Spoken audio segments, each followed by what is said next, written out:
दिल्ली में यमुना का पानी उतरना शुरू हुआ तो राजनीति उफान मारने लगी। केजरीवाल सरकार ने आरोप लगाया कि जानबूझकर हथिनी कुंड बैराज से दिल्ली की तरफ पानी छोड़ा गया। केजरीवाल की मंत्री आतिशी ने बीजेपी पर हमला बोला और दिल्ली वालों के खिलाफ साजिश का आरोप लगा दिया। हथिनी कुंड बैराज से एक बूंद पानी भी हरियाणा और उत्तर प्रदेश में नहीं छोड़ा गया। इसको हम क्या समझे? क्या इसलिए नहीं छोड़ा गया क्योंकि हरियाणा और उत्तर प्रदेश में भारतीय जनता पार्टी की सरकार है और दिल्ली में आम आदमी पार्टी की सरकार है? आतिशी के आरोपों पर हरियाणा सरकार के मीडिया सचिव सामने आए। उन्होंने दावा किया कि दिल्ली सरकार को पहले से ही पता था कि यमुना में 1 लाख क्यूसेक से ज्यादा पानी होने पर हथिनी कुंड बैराज के गेट खोल दिए जाएंगे। 23 मई को ये बैठक हुई जिसमें दिल्ली के अधिकारी भी थे। उस बैठक के अंदर ये चीज डिसाइड हो गई कि यमुना नदी के अंदर अगर 1 लाख क्यूसेक से ज्यादा पानी आता है तो हथिनी कुंड बैराज के जो गेट हैं वो खुले जाएंगे और वो पानी यमुना के जरिए बे ऑफ बंगाल में चला जाएगा। उन्होंने यूपी और हरियाणा में पानी न छोड़े जाने के आरोपों पर भी पलटवार किया। CWC की एक स्टडी है जिसकी वजह से उनकी गाइडलाइंस हैं कि अगर यमुना में 1 लाख क्यूसेक से ज्यादा पानी आएगा, ईस्टर्न कैनाल, वेस्टर्न कैनाल, यहाँ पे पानी बंद हो जाएगा, नदी के अंदर पानी चला जाएगा, नदी से होके वो बे ऑफ बंगाल में चला जाएगा। और इन सब चीजों की जानकारी दिल्ली सरकार को 23 मई की बैठक में थी। दरअसल सैलाब से जिस तरह से दिल्ली सरकार की किरकिरी हुई, उसके बाद सियासी पारा हाई हो गया। इसकी वजह दिल्ली के बदतर हालात हैं। जो 4 दिन बाद यमुना का जलस्तर कम जरूर हुआ है, लेकिन ये अब भी खतरे के निशान से ऊपर बह रही है और राजधानी के लोगों को डरा रही है। ड्रोन कैमरों से ली गई ये तस्वीरें बता रही हैं कि यमुना ने किस तरह से रौद्र रूप ले लिया है। हालत यह है कि नदी के आसपास के सारे इलाके में सिर्फ पानी ही पानी है। यमुना ने आसपास के इलाके को इस कदर घेर लिया है कि बड़े बड़े पेड़ों का सिर्फ ऊपरी हिस्सा ही नजर आ रहा है। नदी के किनारे बने मकान भी पूरी तरह से जलमग्न हो चुके हैं। फिलहाल यमुना की धार कुछ कमजोर पड़ी है, लेकिन दिल्ली वालों पर संकट टला नहीं है। पिछले 5 दिनों से राजधानी में बाढ़ जैसे हालात हैं। ऐसे में मौसम विभाग की भारी बारिश की चेतावनी दिल्ली वालों को और डरा रही है। दिल्ली में जब यमुना के पानी ने अतिक्रमण किया था तो सबसे पहले लाल किले के आसपास पानी पहुंच गया था। ये इलाका आज भी जलमग्न दिखाई दिया और चारों तरफ पानी ही पानी नजर आया। इस दौरान कुछ सड़कों पर तो गाड़ियों की आवाजाही ना के बराबर हुई।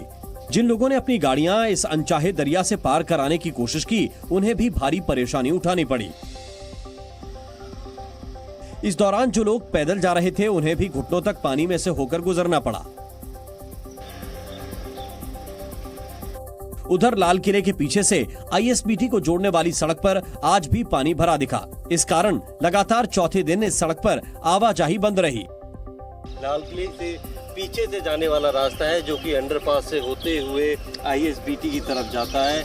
यहाँ पर पानी के अंदर पूरी तरीके से सड़कें जलमग्न हैं और यातायात के लिए इस रास्ते को बंद किया गया है। पिछले कई दिनों से ये रास्ता पूरी तरीके से बंद है।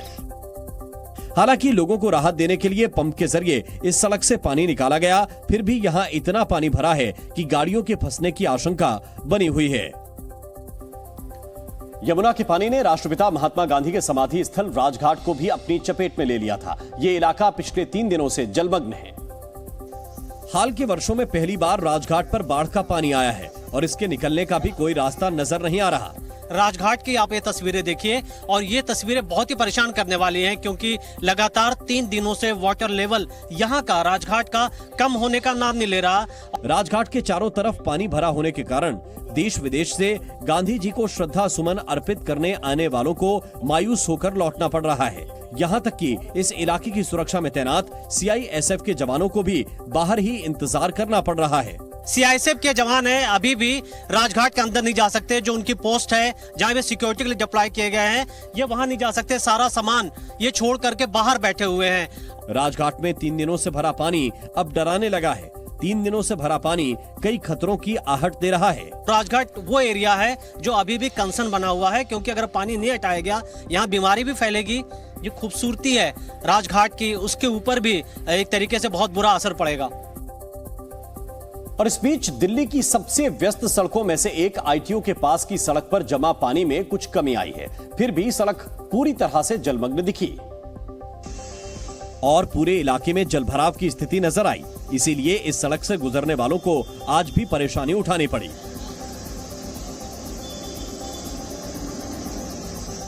इस बीच आईटीओ पर बने बैराज के गेट खोलने की कवायद जारी है। नौसेना की टीम जाम पड़े गेट खोलने के मिशन में जुटी हुई है। यहाँ पर यमुना पे जो बैरेज बनाया गया है उसको खोलने की कोशिश हो रही है। देखा जाए तो आप इसे गेट भी कह सकते हैं। 32 ये गेट्स हैं जिसमें से 5 गेट को खोला जाना है। चूंकि ये गेट खोलने काफ़ी ज़रूरी है क्योंकि यहाँ पानी यमुना का काफ़ी ज़्यादा जमा हुआ है। लेकिन जब इसको खोलने की कोशिश की गई तो ये गेट्स ओपन नहीं हो रहे थे। एक गेट तो ओपन हो गया था लेकिन दूसरा गेट और उसके बाद भी जितने गेट हैं वो ओपन नहीं हो पा रहे थे और उसके वजह से इंडियन नेवी की मदद ली जा रही है, इंडियन आर्मी की मदद ली जा रही है। अगर आप देखें तो इंडियन नेवी की खास टीम मुंबई से एयरलिफ्ट करके यहां पर लाई गई है जो अपने साथ खास तरीके के इक्विपमेंट्स भी लेकर के आए हैं। दरअसल यमुना की तलहटी में जमा सिल्ट के कारण ये गेट जाम हो गए थे। अब नौसेना के गोताखोर नीचे उतरकर हालात की जानकारी दे रहे हैं, जिसके बाद मशीनों की मदद से गेट के पास जमा सिल्ट हटाई जा रही है। यमुना में आए उफान के बाद आईएसबीटी और उसके आसपास का इलाका भी 4 दिनों से जलमग्न है। पानी भरने के बाद आईएसबीटी के सामने स्थित निगम बोध शमशान घाट भी बंद करना पड़ा है। 4 दिन बाद भी यहाँ की स्थिति में कोई खास सुधार नहीं हुआ है और हर तरफ पानी जमा हुआ है। ये निगमबोध घाट का इलाका है। निगमबोध घाट पे को जो अस्थायी तौर पर कई दिनों से बंद किया हुआ है, अभी तक उसे सुचारू रूप से चालू नहीं किया गया। वजह है इसके अंदर पूरी तरीके से पानी भर जाना। निगमबोध घाट के सामने का रिंग रोड का हिस्सा भी पानी में डूबा हुआ है, इसीलिए आज भी यहाँ से गुजरने वालों को भारी परेशानी उठानी पड़ी है। कि आप तस्वीरें देख सकते हैं कि कैसे लोगों को मशक्कत करनी पड़ रही है इस सड़क से होकर गुजरने में। मोटरसाइकिलें जो है बंद पड़ रही हैं, गाड़ियां बंद हो रही हैं और पानी का स्तर देखिए घुटनों से भी ऊपर है। और ये रोड जो है रिंग रोड है, सबसे ज़्यादा व्यस्त रहने वाली रोड है, जिसे एहतियातन जो है प्रशासन ने बंद कर दिया है। इस बीच आज आम आदमी पार्टी और दिल्ली सरकार के आरोपों पर हरियाणा के सीएम मनोहर लाल का सब्र भी जवाब दे गया और उन्होंने चुन चुनकर आम आदमी पार्टी, दिल्ली और पंजाब की सरकार पर हमला बोला। जो कहा जा रहा है कि हरियाणा ने हथनी कुंड से पानी छोड़ दिया और उसमें जो फोटो दिखाए जा रहे हैं, मुझे लगता है कि एक अनपढ़ और गंवार व्यक्ति का जो ज्ञान होता है, अगर उसमें कोई पीएचडी चालू कर दी जाए ना तो इनको जरूर पीएचडी मिल जाए। सुप्रीम कोर्ट ने यही कहा कि पहला अधिकार पानी पर पीने वाले लोगों का होता है, तो दिल्ली की पीने की पानी की आवश्यकता पूरी करनी चाहिए। 2 बैराज हमेशा भर के रखते हैं, वो हिस्से का नहीं है, फिर भी हम देते हैं। हाँ, सुप्रीम कोर्ट ने यह भी कहा कि जितना पानी एक्स्ट्रा दोगे उसका दिल्ली सरकार पेमेंट करेगी। और दिल्ली सरकार की बेशर्मी देखिए, क्योंकि सुप्रीम कोर्ट ने ऑर्डर किया हुआ, पानी रोक नहीं सकते, लेकिन उस 320 क्यूसेक का पैसा नहीं देते हैं। तो ये जो जोकर बन करके, ठीक है, संवैधानिक पद पर जब तक नहीं होते तब तक मजीद हंसी मजाक में कुछ भी करे, कुछ भी बोले, उनका अधिकार भी है, उनका काम भी है, व्यवसाय भी है, लोगों को मनोरंजन करना। लेकिन ये मनोरंजन की बात कि साढ़े को पानी मंगते हैं, हम पानी क्यों नहीं लेते? अरे तुम्हारे हाथ में थोड़ी है ये। और ये 3 महीने तो पानी का ना कभी किसी ने डिमांड की है, पानी अपना अपना सब संभाल ले, वही बहुत बड़ी बात है। हरियाणा सरकार ने तथ्यों के साथ दिल्ली सरकार के आरोपों पर पलटवार किया। दावा किया कि दिल्ली में जो मुसीबत आने वाली थी उसकी केजरीवाल सरकार को पहले से जानकारी थी। फिर भी आम आदमी पार्टी की तरफ से बीजेपी पर हमले जारी रहे। इस बीच एक रिलीफ कैंप का दौरा करने पहुंचे दिल्ली के सीएम अरविंद केजरीवाल भी बीजेपी को ही नसीहत देते नजर आए। बीजेपी को इस तरह की राजनीति नहीं करनी चाहिए, सबको मिलके काम करना चाहिए। आपस में इस टाइम भी अगर पार्टीबाजी करेंगे तो फिर ये ठीक नहीं है। आईटीओ बैराज की मरम्मत का पैसा न देने के आरोपों पर भी केजरीवाल ने जवाब दिया। उन्होंने ये कहकर पूरे मामले से पल्ला झाड़ लिया कि बैराज का पैसा एनटीपीसी देती रही है। ये पैसा हम नहीं देते, ये पैसा एनटीपीसी देती है। एनटीपीसी दिया करती थी तो एनटीपीसी भी सेंट्रल गवर्नमेंट की है, तो ये प्रश्न एनटीपीसी से पूछना चाहिए, उन्होंने दिया नहीं दिया, इसमें दिल्ली सरकार का कोई रोल नहीं होता। इस बीच आज दिल्ली में एक और वाटर प्लांट शुरू कर दिया गया। सीएम केजरीवाल ने ट्वीट कर चंद्रावल वाटर प्लांट शुरू होने की जानकारी दी। इसके बाद पीने के पानी की किल्लत से जूझ रहे दिल्ली वालों को कुछ राहत मिलने की उम्मीद है।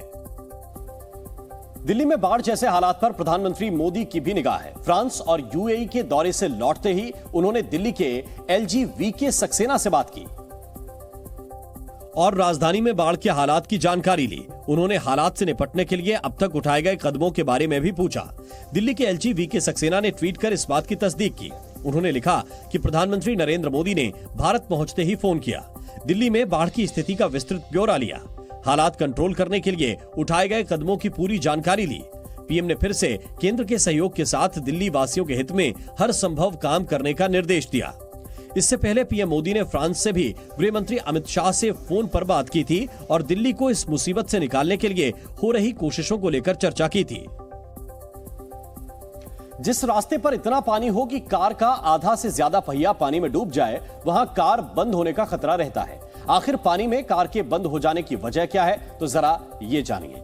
जगह जगह जल भराव होने की वजह से ये जानना आपके लिए जरूरी है। ऑटो एक्सपर्ट्स ये बताते हैं, उनके मुताबिक जल भराव में कार बंद होने की वजह इंजन तक पानी का पहुंचना है। पहला कारण है इंजन तक पानी का पहुंचना, क्योंकि कार के इंजन तक पहुंचने के लिए पानी को दो रास्ते बड़े आसानी से मिल जाते हैं। एक तो एयर फिल्टर के जरिए रास्ते में भरा हुआ पानी कार के इंजन तक पहुंच सकता है, क्योंकि हवा खींचने के दौरान उस पाइप से पानी भी आ जाता है और यह पानी इंजन तक पहुंच जाता है। इसके अलावा एग्जॉस्ट पाइप के जरिए भी इंजन में पानी भर जाता है। असल में पानी में कार चलाने के दौरान अगर एक्सेलरेटर से पैर हटता है या गियर बदलने के लिए क्लच का इस्तेमाल किया जाता है, तो एक्सेलरेटर से पानी तेजी से अंदर आता है जो इंजन तक सीधा पहुंचता है।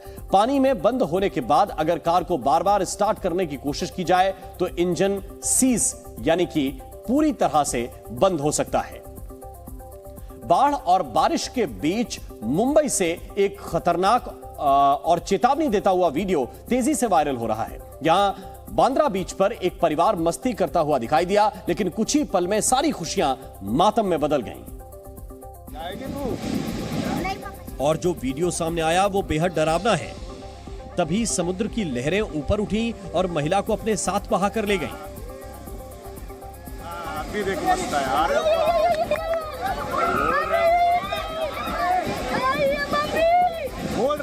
इस घटना के बाद बच्ची मम्मी मम्मी चिल्लाते हुए रोती बिलखती दिखाई दी।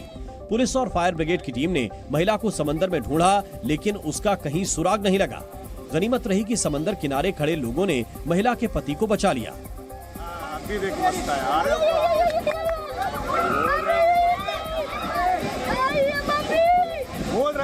मृतक महिला की पहचान 32 साल की ज्योति सोनार के रूप में हुई है।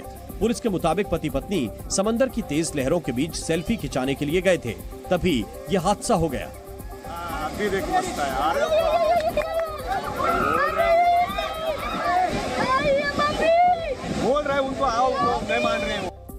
मुंबई के मारवे बीच पर नहाने गए 5 लड़के डूब गए। हादसे की जानकारी मिलते ही स्थानीय लोग और पुलिस की टीम तुरंत मौके पर पहुंची और 2 लड़कों को समंदर के पानी से निकाल लिया गया। बताया जा रहा है कि अचानक तेज लहरें आ गईं और उसी की वजह से यह हादसा हुआ। लेकिन बताया गया कि अलर्ट के बाद भी मलाड मारवे बीच पर 5 लड़के नहाने चले गए। सभी लड़कों की उम्र 12 से 16 साल बताई गई। जानकारी के मुताबिक तेज लहरों के बीच ये लड़के मस्ती करते हुए गहरे पानी में चले गए और फिर पानी में डूबने लगे। हालांकि समंदर की तेज लहरों में फंसे 2 लड़कों को पुलिस ने बचा लिया। समंदर में डूबे बाकी 3 लड़कों की तलाश जारी है। उन्हें ढूंढने के लिए लाइफ गार्ड की टीमें समंदर में आधा किलोमीटर अंदर तक जाकर उन्हें ढूंढ रही हैं। ऑपरेशन को तेज करने के लिए कोस्ट गार्ड और नेवी की भी मदद ली जा रही है। और छत्तीसगढ़ के कोरबा जिले से भी हादसे की एक ऐसी ही भयानक तस्वीर सामने आई। यहां देवपहरी वाटरफॉल पर घूमने आए 4 दोस्त बाढ़ में फंस गए और यह हादसा उस वक्त हुआ जब चारों दोस्त देवपहरी वाटरफॉल के पास बनी एक झोपड़ी के पास बैठे थे। बारिश की वजह से वाटरफॉल का पानी अचानक बढ़ा, जिसके बाद चारों युवा वहां फंस गए। पानी का बहाव तेज होता देख खुद को बचाने के लिए चारों युवा झोपड़ी के छज्जे पर चढ़ गए। जांजगीर चांपा जिले से पिकनिक मनाने आए 2 लड़के और 2 लड़कियां काफी देर तक झोपड़ी के ऊपर फंसे रहे। आखिरकार ग्रामीणों ने रेस्क्यू टीम और पुलिस को बुलाया, जिसके बाद गोताखोरों ने सभी को बाहर निकाल लिया। में गंगा का जलस्तर बढ़ने के बाद कई छोटे मंदिरों में पानी भर गया है। भारी बारिश के चलते गंगा में पानी का जलस्तर लगातार बढ़ता जा रहा है। मणिकर्णिका घाट समेत ज्यादातर घाटों की निचली सीढ़ियां पूरी तरह से डूब चुकी हैं। वहीं घाट के करीब बने छोटे मंदिर जलमग्न हो गए हैं। दिल्ली के यमुना बैंक मेट्रो स्टेशन पर एंट्री और एग्जिट गेट्स को खोल दिया गया है। डीएमआरसी ने 13 जुलाई को यमुना का जलस्तर बढ़ने के बाद स्टेशन के गेट्स को अस्थायी रूप से बंद कर दिया था। एमपी के छतरपुर में भारी बारिश ने तबाही मचा दी है। तस्वीरें जटाशंकर मंदिर की हैं, जहां बारिश का पानी घुस गया। देखते ही देखते हालात ऐसे बने कि मंदिर की सीढ़ियों से झरना बहने लगा। उत्तराखंड के चमोली में सड़कों की मरम्मत का काम जारी है। बीआरओ ने चीन सीमा के पास जोशीमठ मलारी राजमार्ग पर अस्थायी पुल बनाया, जिसके बाद अब गाड़ियों की आवाजाही फिर से शुरू हो गई है। यूपी के मेरठ में हाईटेंशन लाइन की चपेट में आने से 6 कांवड़ियों की मौत हो गई। हादसे में कई कांवड़िए घायल भी हुए हैं, जिनका फिलहाल मेरठ के अस्पतालों में इलाज चल रहा है। दक्षिण कोरिया में भारी बारिश ने तबाही मचाई हुई है। पिछले 4 दिनों की बारिश और बाढ़ में अब तक 35 लोगों की मौत हो चुकी है। दक्षिण कोरिया से जो तस्वीरें सामने आ रही हैं, वो डराने वाली हैं। पहाड़ों से लेकर मैदान तक भारी बारिश ने लोगों को बेहाल कर रखा है। तस्वीरें दक्षिण कोरिया के नॉनसन शहर की हैं, जहां फिलहाल हालात बेहद खराब हैं। यहां एक बांध के ओवरफ्लो होने के बाद भीषण बाढ़ आई और सब कुछ बहाकर ले गई। कुछ इलाकों में भीषण लैंडस्लाइड भी हुआ, जिसमें कई गाड़ियां टूटकर कबाड़ बन गईं।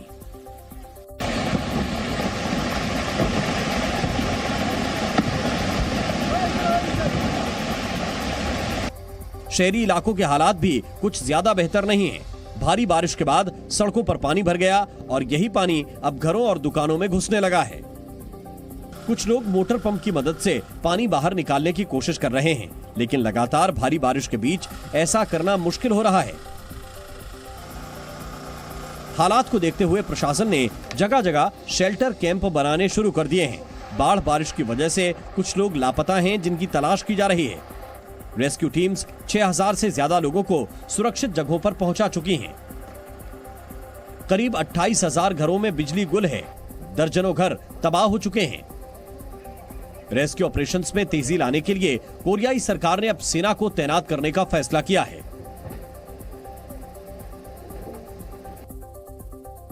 दक्षिण कोरिया के चियांगजू शहर में बादल फटने से एक अंडरपास में बाढ़ आ गई। एक बस समेत 15 गाड़ियां अंडरपास में बह गईं। इस भयानक हादसे के बाद अंडरपास के अंदर से अब तक 9 लोगों के शव निकाले जा चुके हैं और रेस्क्यू ऑपरेशन शनिवार शाम से ही जारी था। 400 रेस्क्यू वर्कर्स और गोताखोर अंडरपास में फंसी गाड़ियों और लोगों को निकालने में जुटे हुए हैं। शनिवार शाम को इतनी ज्यादा बारिश हुई कि फ्लैश फ्लड आ गया, जिसकी वजह से कई गाड़ियां या तो अंदर ही फंस गईं या बाहर मौजूद गाड़ियां भी बहकर अंडरपास में फंस गईं। इसमें एक बस भी शामिल थी। जब तक अंडरपास में फंसी बस को निकाला जाता, तब तक कई लोगों की मौत हो चुकी थी। अंडरपास के अंदर रेस्क्यू वर्कर्स बोट के जरिए घुसे। बड़ी बड़ी मोटर्स के जरिए टनल से पानी को निकाला गया। दक्षिण कोरिया में 9 जुलाई से ही भारी बारिश ने तबाही मचाई हुई है। दक्षिण कोरिया में बारिश इतनी ज्यादा हो रही है कि नदी के किनारे कट-कट कर बहे जा रहे हैं। नोनसान शहर में नोनसान नदी के बहाव को रोकने के लिए बनाया गया मिट्टी का बांध बह गया, जिसके बाद नदी का पानी बांध के आर पार बहने लगा। नदी की तेज रफ्तार ने बांध के कमजोर हिस्से को तोड़कर बहा दिया। बांध टूटने की वजह से शहर के डूबने की आशंका बढ़ गई है। इसकी वजह से नोनसान शहर के लोगों को ऊंची जगहों पर शरण लेनी पड़ी। नदी के बहाव को रोकने के लिए कटाव की जगह को बालू से भरे बोरों से पाटा जा रहा है। दिल्ली अध्यादेश पर आम आदमी पार्टी को कांग्रेस का समर्थन मिला है। बेंगलुरु में कल होने वाली विपक्षी दलों की बैठक से पहले कांग्रेस ने बड़ा ऐलान किया है। कांग्रेस ने दिल्ली अध्यादेश पर केंद्र की नीति का विरोध करते हुए आम आदमी पार्टी का समर्थन करने का फैसला किया है। बगावत के बाद आज महाराष्ट्र के उप मुख्यमंत्री अजित पवार ने अपने चाचा शरद पवार से उनके घर पर जाकर मुलाकात की। इस दौरान अजित के साथ छगन भुजबल, प्रफुल्ल पटेल समेत एनसीपी के सभी बागी नेता मौजूद रहे। बीजेपी अध्यक्ष जेपी नड्डा ने आज गहलोत सरकार के खिलाफ हल्ला बोल करते हुए नहीं सहेगा राजस्थान अभियान की शुरुआत की। जयपुर में जनसभा को संबोधित करते हुए नड्डा ने गहलोत सरकार को घर लूटने वाली और उत्पीड़न करने वाली सरकार करार दिया। मुंबई के मार्बे बीच पर 5 लड़कों के डूबने की घटना सामने आई है। कोस्ट गार्ड की टीम ने इनमें से 2 लड़कों को रेस्क्यू कर लिया है, जबकि 3 लड़कों की तलाश अब भी जारी है। यूपी के हापुड़ में डीएम और एसपी ने हेलीकॉप्टर से कांवड़ियों पर पुष्प वर्षा की। कांवड़ यात्रा को लेकर सुरक्षा के पुख्ता इंतजाम किए गए। पुष्प वर्षा के साथ साथ हेलीकॉप्टर से निगरानी भी की जा रही है। केदारनाथ धाम में हेलीपैड के पास सेल्फी लेना और रील बनाना एक यात्री को भारी पड़ गया। खतरों के बीच ऐसा करने की वजह से सुरक्षा कर्मियों ने आपा खो दिया और इस शख्स की जमकर खबर ली। इस पूरे मामले का एक वीडियो वायरल हुआ है, जिसमें हेलीकॉप्टर की उड़ानों के बीच एक शख्स हेलीपैड के पास सेल्फी लेता या रील बनाता हुआ दिखा। एक हेलीकॉप्टर के उतरने और दूसरे के उड़ान भरने के दौरान यह शख्स हेलीपैड के कोने तक पहुंच गया, जो इस शख्स के लिए जानलेवा साबित हो सकता था। जैसे ही एक सुरक्षा कर्मी ने इस खतरे को महसूस किया और उसे लगा कि हेलीकॉप्टर के चलते पंखे से यात्री की जान भी जा सकती है, तो वो उसकी तरफ दौड़ पड़ा। सुरक्षा कर्मी के अपने पास आने से बेखबर यह शख्स रील बनाने में मशगूल दिखा और जब तक उसे कुछ समझ में आता, उसके गाल पर एक तमाचा पड़ा और उसे हेलीपैड से दूर धक्का दे दिया गया। लेकिन हेलीपैड की सुरक्षा में लगे कर्मचारियों का गुस्सा इतने भर से शांत नहीं हुआ। इसके बाद भाग रहे यात्री को 2 और कर्मचारी लात मारकर सबक सिखाते दिखे। रील बनाकर वायरल करने का मंसूबा लिए इस शख्स की पिटाई का वीडियो वहां मौजूद दूसरे लोगों ने बना लिया और अब यात्री का ये वीडियो वायरल हो गया। हिमंता बिस्वा शर्मा कई बार राहुल गांधी पर मेहमानों के लिए रखे गए बिस्किट अपने डॉगी को खिलाने का आरोप लगाते रहे हैं, लेकिन आज राहुल गांधी ने सोशल मीडिया पर एक खास वीडियो शेयर किया, जिसमें कुछ अलग तरह की तस्वीर नजर आई। इस वीडियो में सोनिया गांधी के घर पर गांधी परिवार से मिलने आई हरियाणा के सोनीपत की कुछ महिलाएं दिखी, जो हरियाणवी गाने पर नाचने के दौरान सोनिया गांधी को भी अपने साथ डांस कराती दिखी। वीडियो में एक महिला सोनिया गांधी के दोनों हाथ पकड़कर डांस करती दिखी और सोनिया भी उनके साथ कदम से कदम मिलाते वक्त बेहद खुश नजर आईं। इस दौरान कई और महिलाएं ताली बजाकर उनका हौसला बढ़ाती रहीं।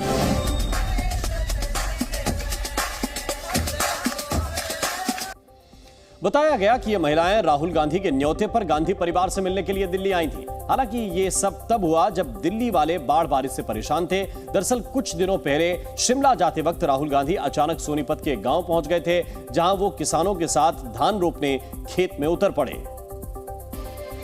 उसी दौरान वहां मौजूद महिलाओं ने राहुल से कभी उनको अपने घर बुलाने के लिए कहा था। उसके बाद राहुल ने उन्हें दिल्ली बुलाया। जब ये महिलाएं दिल्ली आईं, तो सोनिया गांधी के घर पर इनसे मिलने राहुल और प्रियंका भी पहुंचे। नमस्कार, कैसे हो? बताया गया कि राहुल के न्योते पर दिल्ली आई इन महिलाओं को राजधानी में घुमाया भी गया। अच्छा, कैसा लगा? दिल्ली कैसे लगी?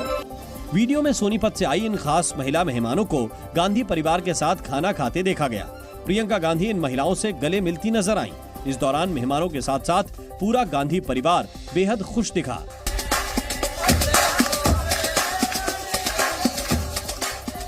दिल्ली सरकार से जुड़े केंद्र के अध्यादेश के खिलाफ आम आदमी पार्टी को कांग्रेस का साथ मिल गया है। संसद के मॉनसून सत्र में कांग्रेस अध्यादेश का विरोध करेगी। इस फैसले के बाद आम आदमी पार्टी भी अब 18 जुलाई को बेंगलुरु में होने वाली विपक्ष की बैठक में शामिल होगी। आम आदमी पार्टी की पीएसी की बैठक में विपक्ष की बैठक में शामिल होने पर मुहर लगा दी गई। 17-18 जुलाई को होने जा रही लाइक माइंडेड पार्टीज की बेंगलुरु में जो बैठक है, उसमें आम आदमी पार्टी आदरणीय अरविंद केजरीवाल जी की अध्यक्षता में हिस्सा लेगी। कल सोनिया गांधी के घर पर हुई कांग्रेस के संसदीय रणनीतिक समूह की बैठक में अध्यादेश के विरोध का फैसला लिया गया। हमारा मत हमेशा स्पष्ट था, संघीय ढांचे पर कभी भी कहीं भी कोई हमला हो, वो तमिलनाडु में हो, वो बंगाल में हो या वो दिल्ली में हो, हम उसके खिलाफ हैं। और जब से ये सरकार आई है, पिछले 9 साल से संघीय ढांचे पर लगातार हमले बोले जा रहे हैं। 17 और 18 जुलाई को बेंगलुरु में होने वाली विपक्ष की बैठक में आम आदमी पार्टी को भी निमंत्रण भेजा गया था। एडीआर यानी एसोसिएशन फॉर डेमोक्रेटिक रिफॉर्म्स और नेशनल इलेक्शन वॉच ने देश भर के विधायकों के ऊपर एक रिपोर्ट छापी है। विधायकों के हलफनामे से मिली जानकारी के आधार पर इस रिपोर्ट में बताया गया कि देश भर में 44% विधायक ऐसे हैं जिनके खिलाफ आपराधिक मामले दर्ज हैं। इस रिपोर्ट के मुताबिक 1136 यानी करीब 28% विधायकों ने अपने खिलाफ गंभीर आपराधिक मामले घोषित किए हैं, जिनमें हत्या के प्रयास, अपहरण और महिलाओं के खिलाफ अपराध से जुड़े गंभीर आरोप शामिल हैं। केरल में सबसे ज्यादा 70% विधायकों ने अपने खिलाफ आपराधिक मामले घोषित किए हैं, जबकि बिहार में 242 विधायकों में से 161 यानी कि 67% के खिलाफ आपराधिक मामले दर्ज हैं।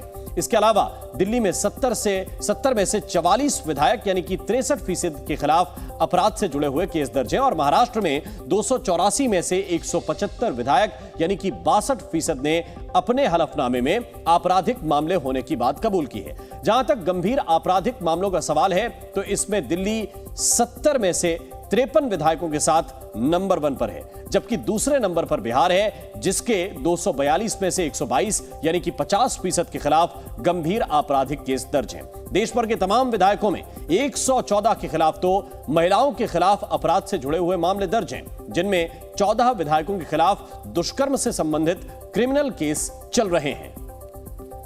महाराष्ट्र में एक बार फिर सियासी हलचल तेज हो गई है। उप मुख्यमंत्री अजित पवार समेत एनसीपी के सभी बागी नेता आज अचानक शरद पवार से मिलने के लिए पहुंच गए, जिसके बाद अटकलों का बाजार गर्म हो गया। अजित पवार गुट के नेता वाईबी चौहान सेंटर में शरद पवार से मिले। बैठक के बाद प्रफुल्ल पटेल ने कहा कि उन्होंने शरद पवार से उनके साथ आने का आग्रह किया। उनसे विनती भी की कि उन्होंने हम सब लोगों की जो एक इच्छा है कि राष्ट्रवादी कांग्रेस पार्टी एक साथ रहे और मजबूती से आगे काम करे, इसके लिए हमने विनती की और साहब को ये भी कहा कि आप इस दिशा में अवश्य विचार करें। आदरणीय पवार साहब ने किसी भी प्रकार की प्रतिक्रिया नहीं दी। इस मुलाकात के बाद शरद पवार गुट के जयंत पाटिल ने कहा कि शरद पवार गुट महाविकास आघाड़ी में ही रहेगा। पवार साहब के नेतृत्व के पीछे जो काम करने वाले विधायक है वो शिवसेना, कांग्रेस इनके साथ ही विधानसभा में बैठेगा। इस मुलाकात के बाद सवाल उठ रहे हैं कि क्या चाचा शरद पवार के बिना भतीजे अजित पवार की सियासी नैया पार नहीं होगी। 2024 के लोकसभा चुनाव से पहले विपक्ष को तगड़ा झटका लगा। यूपी में सुहेलदेव भारतीय समाज पार्टी के प्रमुख ओम प्रकाश राजभर एक बार फिर एनडीए में शामिल हो गए। उन्होंने शनिवार को दिल्ली में केंद्रीय गृह मंत्री अमित शाह से मुलाकात की और उसके बाद गठबंधन में शामिल होने का फैसला किया। सूत्रों के मुताबिक राजभर ने योगी कैबिनेट में मंत्री पद, यूपी में 3 लोकसभा सीट और बिहार में 1 लोकसभा सीट पर चुनाव लड़ने की गृहमंत्री अमित शाह के सामने शर्त रखी, जिसमें घोसी और चंदौली सीटें भी शामिल हैं और कहा जा रहा है कि राजभर की इन शर्तों को मान लिया गया। तो ये माना जाए कि उत्तर प्रदेश में सब कुछ तय हो गया। आइए वहीं बताते हैं क्या करना है। अच्छा, अभी हम कहा जाए कि यूपी सरकार में मंत्री के तौर पर भी आप रहेंगे। आइए वहीं सब बताते हैं। गठबंधन की सीटों पे तो लेकर बातचीत नहीं, अभी 18 तारीख को एनडीए में शामिल होने की घोषणा हो जाएगी। एनडीए का हिस्सा बनने के बाद ओम प्रकाश राजभर की पार्टी में बैठकों का दौर शुरू हो गया है। माना जा रहा है कि उनकी पार्टी सीटों को लेकर नए सिरे से रणनीति तय करेगी। 2019 लोकसभा चुनाव से पहले बीजेपी और सुभाषपा का गठबंधन टूट गया था, जिसकी एक वजह यह बताई गई कि गाजीपुर सीट अमित शाह चाहते थे, लेकिन राजभर लगातार अपने सिंबल पर चुनाव लड़ने की जिद पर अड़े हुए थे। लेकिन जब सहमति नहीं बनी तो 2019 लोकसभा चुनाव से पहले बीजेपी और सुभाषपा का गठबंधन टूट गया था। अब जब ओम प्रकाश राजभर एनडीए गठबंधन का हिस्सा हैं, तो ऐसी अटकलें लगाई जा रही हैं कि राजभर के बेटे अरुण राजभर को गाजीपुर से प्रत्याशी बनाए जाने का ऐलान किया जा सकता है। हालांकि जब ओम प्रकाश राजभर प्रेस कॉन्फ्रेंस करने आए तो उन्होंने गृहमंत्री अमित शाह के साथ बनी सहमति पर खुलकर बात नहीं की और सवालों का गोलमोल जवाब देते ही नजर आए। हम बार बार कहते थे कि इस खबर की कोई पुष्टि हम नहीं करते। जब तक हम बैठ करके कोई तय नहीं कर लेंगे तब तक झूठ हम आपके सामने नहीं बोलते। अटकलें इसलिए भी लगाई जा रही हैं क्योंकि गाजीपुर लोकसभा की सीट माफिया मुख्तार अंसारी के भाई अफजाल अंसारी के पास थी। लेकिन गैंगस्टर मामले में 4 साल की सजा के बाद उनकी सांसदी चली गई। सीट खाली है और कहा जा रहा है कि यहां बीजेपी उन्हें समर्थन दे सकती है। ओम प्रकाश राजभर उत्तर प्रदेश के ऐसे नेता हैं जो अपने बयानों को लेकर चर्चा में रहते हैं। उन्होंने अखिलेश यादव, योगी आदित्यनाथ समेत नरेंद्र मोदी तक को भी नहीं बख्शा।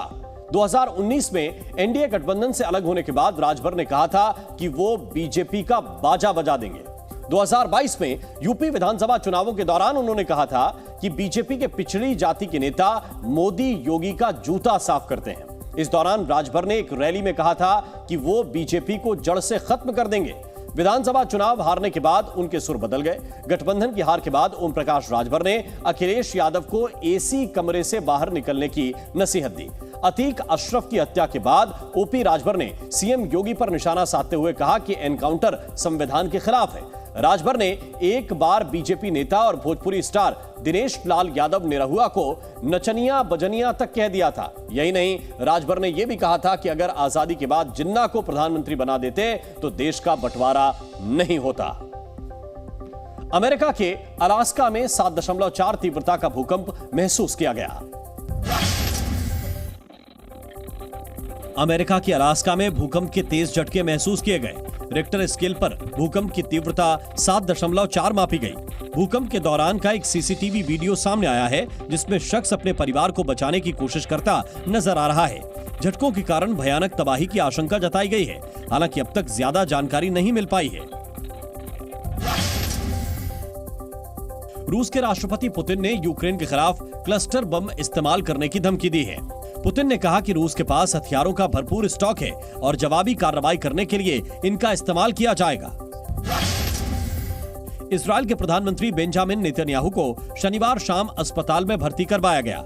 रिपोर्ट्स के मुताबिक सीने में दर्द की शिकायत के बाद उन्हें अस्पताल ले जाया गया। हालांकि अब उनकी तबीयत बेहतर बताई जा रही है। अमेरिका के जॉर्जिया में हथियारबंद युवक ने अंधाधुंध फायरिंग कर 4 लोगों की हत्या कर दी। पुलिस ने आरोपी की पहचान कर उसे गिरफ्तार कर लिया है। इजराइल की राजधानी तेल अवीव में प्रधानमंत्री बेंजामिन नेतन्याहू के विरोध में 1 लाख से ज्यादा लोग सड़क पर उतरे। नेतन्याहू के खिलाफ विरोध का यह 28वां हफ्ता था, लेकिन लोगों के विरोध और प्रदर्शन में कोई कमी नहीं दिखाई दी। तेल अवीव की सड़कों पर इंसानों का सैलाब उमड़ पड़ा। 1 लाख से ज्यादा लोग शनिवार की शाम प्रदर्शन करने के लिए जमा हुए।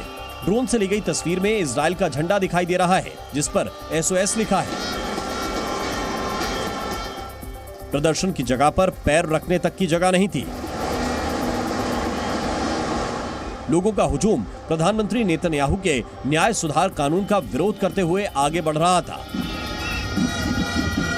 महिलाएं लाल रंग का ड्रेस पहने सड़क पर प्रदर्शन के लिए उतरी।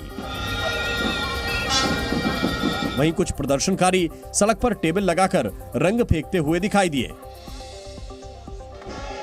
कुछ लोगों ने फिलिस्तीन का झंडा भी लिया हुआ था। साथ ही एक बैनर भी था जिस पर लिखा था ऑक्यूपेशन किल्स, यानी जानलेवा कब्जा।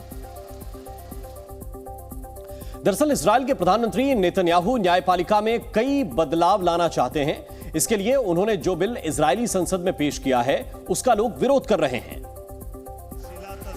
क्योंकि उनका आरोप है कि नेतन्याहू न्याय सुधार के नाम पर अदालतों की शक्तियां कम कर उस पर सरकार का नियंत्रण चाहते हैं। विरोधियों का आरोप है कि बिल के कानून बनने से सुप्रीम कोर्ट की शक्तियां सीमित हो जाएंगी और नेतन्याहू सरकार बेलगाम हो जाएगी। इससे इजराइल में लोकतंत्र खतरे में पड़ जाएगा और भ्रष्टाचार को छूट मिल जाएगी। हालांकि प्रधानमंत्री नेतन्याहू का कहना है कि ये न्यायिक सुधार कानून सरकार के विभिन्न अंगों को संतुलित करेगा। नेतन्याहू सरकार 20 जुलाई तक बिल को पास करा लेना चाहती है, क्योंकि इसके बाद संसद गर्मियों के लिए स्थगित हो जाएगी।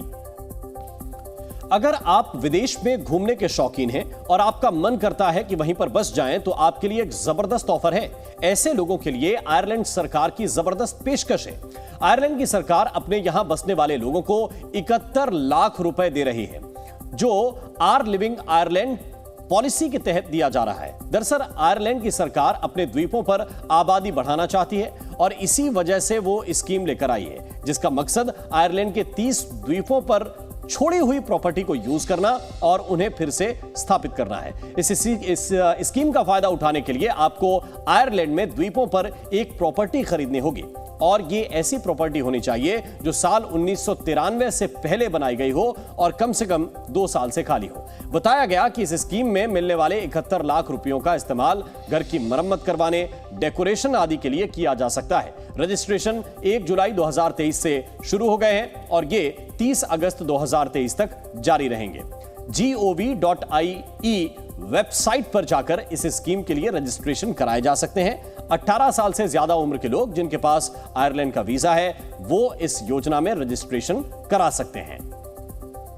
हिमाचल प्रदेश में आसमान से बरसी आफत ने ऐसा कहर बरपाया कि अपने पीछे बर्बादी के निशान छोड़ गई। बताया गया कि इस आपदा में वहां करीब 111 लोगों की जान चली गई और अभी भी वहां बारिश की वजह से तबाही जारी है।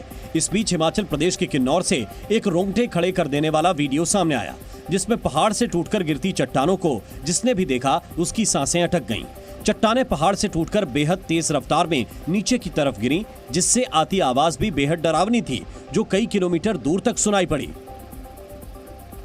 काफी ऊंचाई से गिरे इस मलबे की वजह से नीचे की सड़क पूरी तरह से तबाह हो गई। बताया गया कि हिमाचल में इस कुदरती आपदा से 4000 करोड़ के ऊपर का अब तक नुकसान हो चुका है। हिमाचल प्रदेश में कुदरती आपदा ने कहर बरपाया है। प्रदेश में मॉनसून के दौरान 111 लोगों की जान जा चुकी है और संपत्ति की अगर बात करें तो 4356 करोड़ की संपत्ति को नुकसान इस दौरान हो चुका है। बताया जा रहा है कि हिमाचल प्रदेश में मौसम की इस मार की वजह से सैकड़ों सड़कों को नुकसान पहुंचा है, जिसका सीधा असर वहां आवाजाही पर पड़ा। उत्तराखंड के चमोली में भारत चीन सीमा को जोड़ने वाला ब्रिज नदी के उफान पर आने की वजह से क्षतिग्रस्त हो गया। बताया गया कि वहां बादल फटने की वजह से नदी का जलस्तर बढ़ गया था, जिसकी रफ्तार की धार ने पुल के कई हिस्सों को तोड़ दिया। सड़क से पुल को जोड़ने वाला हिस्सा भी पानी में बह गया, जिससे पुल पर जाने का कोई रास्ता नहीं रह गया। वहीं पुल के ऊपर पत्थरों के बड़े बड़े टुकड़े भी गिरे नजर आए। पानी की तेज रफ्तार की वजह से पुल का दूसरा किनारा भी टूटा दिखाई दिया। वहीं बादल फटने के बाद पानी के साथ मलबा भी बड़ी तादाद में बहकर आया, जिससे वहां की सड़कें बर्बाद हो गईं। वहीं पानी के कटान से कई सड़कें भी बह गईं। पूरा रोड ही बह चुका है यहाँ पे।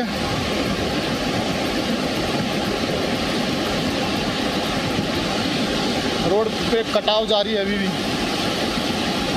बताया गया कि जो ब्रिज टूटा वो मलारी से 8 किलोमीटर आगे था, जो भारत को चीन की सीमा से जोड़ता है। Zee News।